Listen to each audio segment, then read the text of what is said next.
Welcome back. We continue our Monday series of lifting people up. So we have Dr. Miles and Jody with People's Rising Academy joining us this morning. Welcome back, both of you. Good morning. Hi. Hi. Good to see you both again. So we had talked last week about how you can have blood work done. You can see the different things that maybe somebody's dealing with that they don't even really realize. So can you tell us a little bit more about that? Yeah, so on the screen, I think some of Jody's labs will be going so the viewers can see. This is just for an example. For Jody's case, what we did is we found out that she had a pretty significant peanut allergy that was leading to a lot of her issues. And we found that out through some pretty intensive testing. And we also found out that she was allergic to tree nuts. And a lot of these tree nuts and peanuts, they cross-react with each other. And one of the biggest things we did for Jody is removing peanut oil. When she goes to the restaurants, even if she's eating a healthy food, you can ask not to have peanut oil as the main solvent for cooking, or you just remove it completely from your life. And that helped Jody out a lot. And that was one of the biggest things the lab work showed, is there's not always a clear-cut thing. There's not always a chronic underlying anemia. There's not always a full-blown autoimmune condition that's destroying your body. Some of these things are much more minor.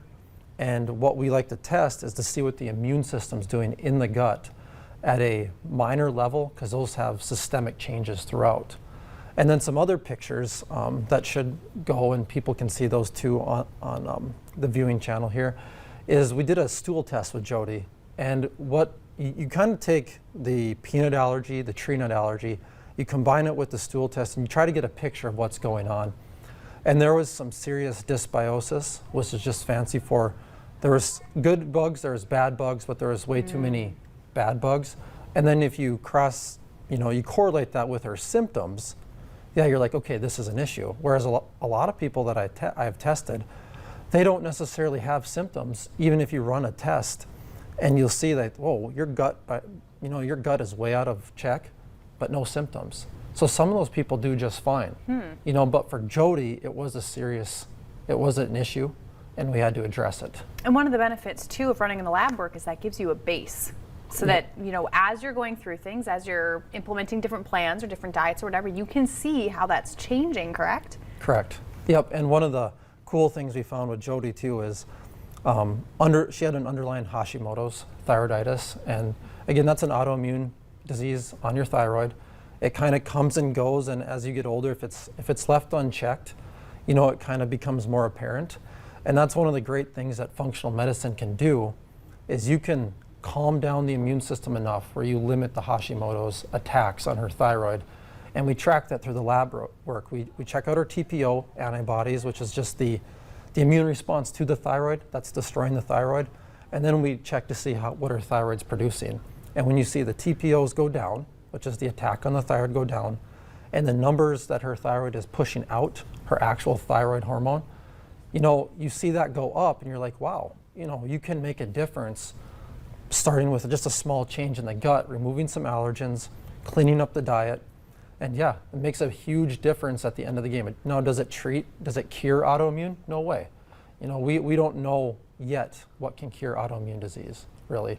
But we do know, just from a clinical point of view, from what I see, is you can really, reduce the flare-ups. And that's why the lab work is so handy, because then you can really, she can come in one day and just have a bad day, or she can come in one day having a bad day. We can run a test, be like, wow, your antibodies are through the roof. You're definitely going through a flare-up right now. And science is evolving, right? There's different things that we can get, different illnesses, and they're evolving too to different, like we've seen with Omicron, that's a new variant. There's a lot of new variants of other things. And then of course we've got processed foods and tons of things. What do you see as trends? Like, what do you have, when you have people coming through your office, what are you seeing that you're like, wow, this is more consistent than it used to be? Chronic disease. Chronic disease is the number one thing. We have adapted on a tech level way faster than our bodies have evolved, and that's a whole different discussion. But we're living way longer than we used to. And it's not so much the major diseases knocking us out. It's chronic disease. It's unregulated blood sugar. It's stress combined with lack of sleep, combined with lack of regulating your blood sugar. Combined with, this country has an obesity problem, right? And that's multifactorial. It's just not an eating thing. That's a stress thing. That's a relationship thing. That's so many things. It's a genetic thing. There's so much that goes into it. But what I see is the most, not preventable, or at least we can slow it down to a walk, is the chronic disease. And with that goes autoimmunity. We know that, autoimmunity tends to come with people with chronic disease. So it definitely shows that this chronic condition that we've kind of walked into because we're living longer than we've evolved to live, our bodies are having a tough time dealing with it. Oh, interesting. Okay, we're going to take a quick pause. We'll be back in just a few minutes with more People's Academy, so stay with us.